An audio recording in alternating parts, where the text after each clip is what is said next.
Hablamos de feminicidio, no hablamos de desapariciones, no hablamos de muchas cosas que están pasando y que no se habla. En Estados Unidos la trata es un problema severo.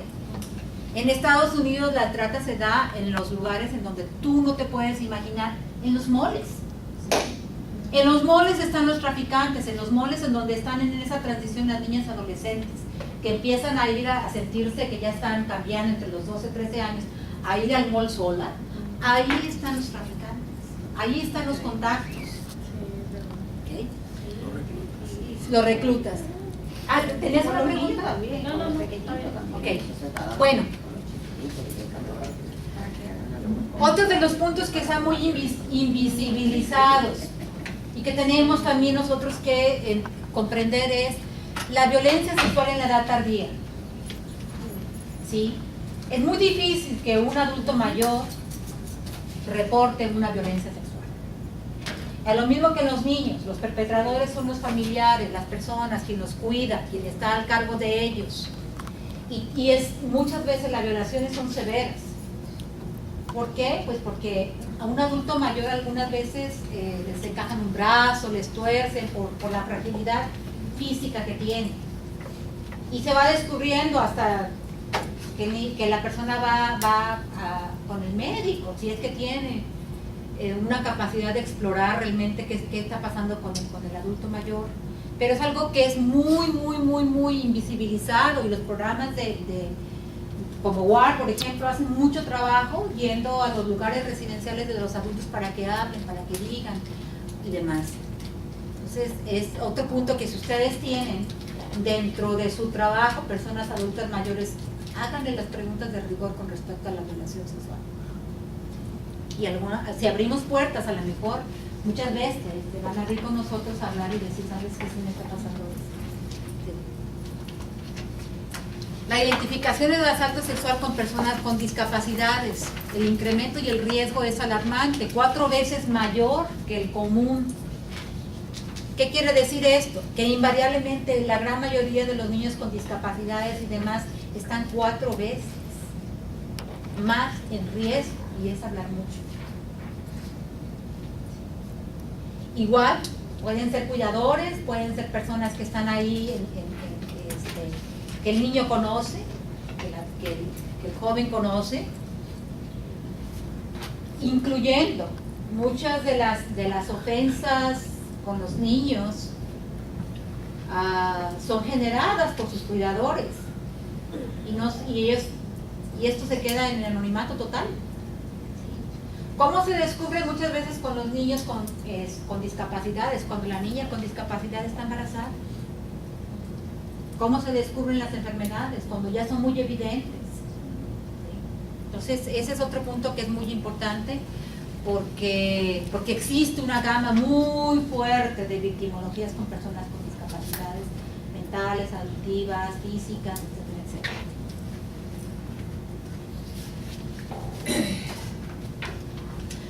Otro de los puntos es que la violencia sexual muchas veces emerge en situaciones de desastres. Y cuando emerge en situaciones de desastre, cuando hay un derrumbe, cuando hay una guerra y demás, nosotros sabemos que la violencia sexual es utilizada como un arma de guerra y no discrimina. Niños, jóvenes, adultos mayores son violentados sexualmente. Y en una guerra sin tregua no hay ni asistencia, ni apoyo, ni reporte, y es sistemático, y las personas son violentadas y abusadas y maltratadas como un arma de guerra.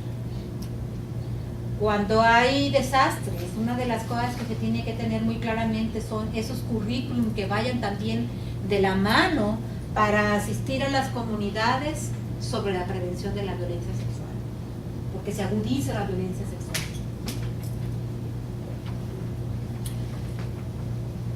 Y otro de los puntos es reconocer la violencia sexual dentro de las cuestiones de guerra.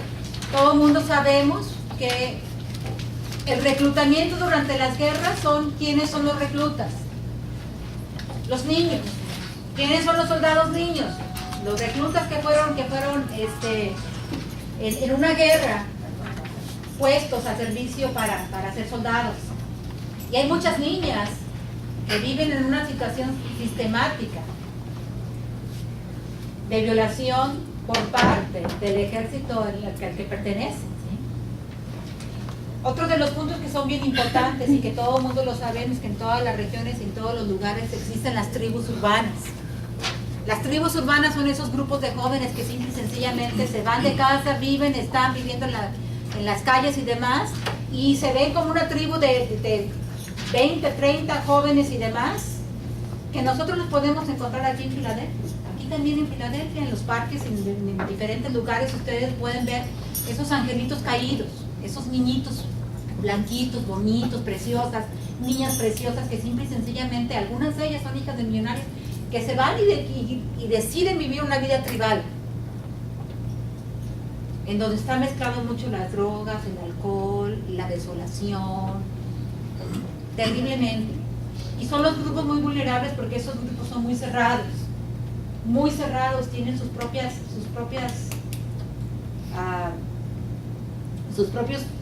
vínculos entre ellos y no se genera muchas veces que ellos se abran a recibir ayuda y apoyo. ¿Sí? Son grupos muy vulnerables y muy difíciles de accesar a ellos, pero existen y están ahí, y esa es una de las metas que tenemos que ver, porque tribus urbanas existen en todos los lugares, en todos los países, y en Latinoamérica pues llámense tribus urbanas, llámense emos, llámense esto, llámense lo que se llamen, son grupos que son muy vulnerables, porque son grupos muy desintegrados y son grupos en donde los jóvenes están escapando de las reglas de casa y o vienen de casas muy desintegradas.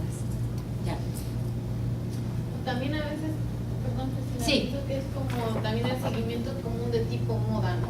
Por ejemplo, en México vi muy eso de los emos, pero muchas veces son muchachos que ni siquiera, o sea, tienen una familia normal, pero como es la moda, como los otros chicos van, se cortan el pelo así, se peinan así, se visten así, pues ellos también lo siguen. Entonces, y en todos estos grupos socialmente existe un estigma, ¿sí? Y los estigmas hacen que muchas veces jóvenes que a lo mejor están participando en estos grupos, jóvenes excelentes y maravillosos, ¿sí? Ojalá todos fueran, pero también dentro de estos grupos hay personas muy desintegradas con muchos aspectos realmente psicológicos muy devastadores que hay que accesar, que hay que informar, que hay que educar, que hay que llegar, pero hay grupos también muy cerrados en donde definitivamente no podemos accesar y tenemos que implementar trabajos de educación comunitaria.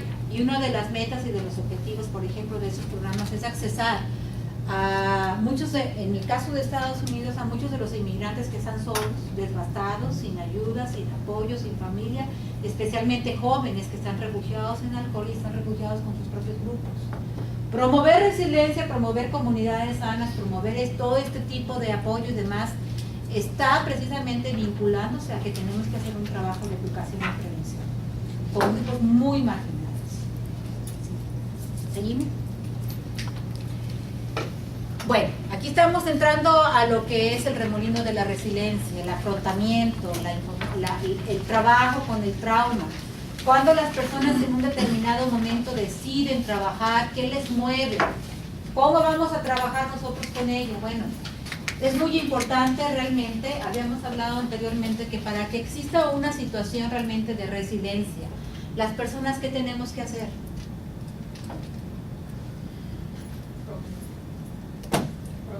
Enfrentar las adversidades con los pies parados en la tierra.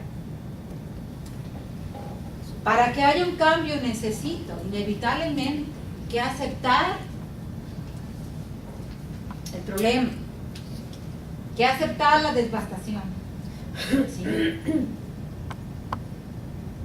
Entonces ahí se empieza a generar realmente un sinnúmero de recursos que las personas van viendo o no viendo, y que la labor del terapeuta, nuestra labor es enfocarnos definitivamente a empezar a trabajar en esas fortalezas, en esas capacidades que las personas y los individuos muchas veces están tan disasociadas de ellas y que están ahí y que nosotros tenemos que ir potencializando. De eso se trabaja, de eso trata la resiliencia, de potencializar todas las habilidades que en un momento determinado el individuo se ha olvidado que las tiene. La resiliencia en cada etapa de la vida es potenciable, ¿sí? En cada una de las etapas de la vida podemos potencializar. No importa que sea una persona que haya pasado por 20,000 traumas, 20,000 programas de alcohol o drogas, esta persona en cada etapa de su vida es potenciable a generar habilidades y capacidades de enfrentar una vida sana, de enfrentar una vida consciente, de generar nuevos recursos internos. Y aquí es algo que es bien importante. En comunidades migrantes estamos trabajando con el aspecto de la resiliencia porque es algo interno del individuo, pero tenemos que educarlo. Al muchos de nosotros no tener acceso realmente a programas de consejería o de apoyo porque no los podemos pagar, podemos generar comunidades resilientes, de educación resiliente para que los individuos encuentren dentro de sus propias comunidades los factores que les van a ayudar a ellos a proyectarse con sus capacidades. Todo el mundo sabemos que en términos oficiales los tratamientos, la intervención, el plan, el programa que tenemos que desarrollar terapéuticamente va a ir enfocado a esas capacidades, esas habilidades que el individuo tiene, que es un proceso realmente de identificación. ¿Cuáles son esas capacidades que las personas han olvidado? En su personalidad, en su relación social, en la relación con los otros.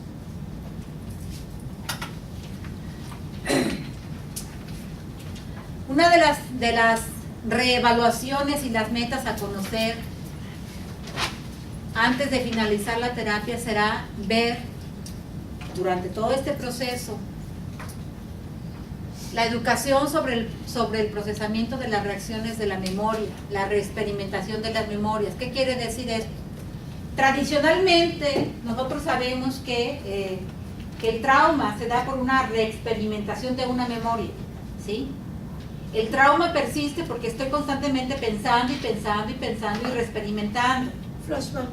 Flashback, ¿qué más? ¿Qué más son los síntomas? Depresión, angustia, memorias,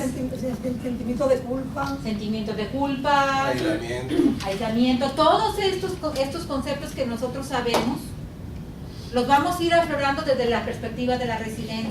¿Sí? La perspectiva de la resiliencia es que en un momento determinado puedo aceptar todas estas memorias, estos recuerdos desde una perspectiva positiva.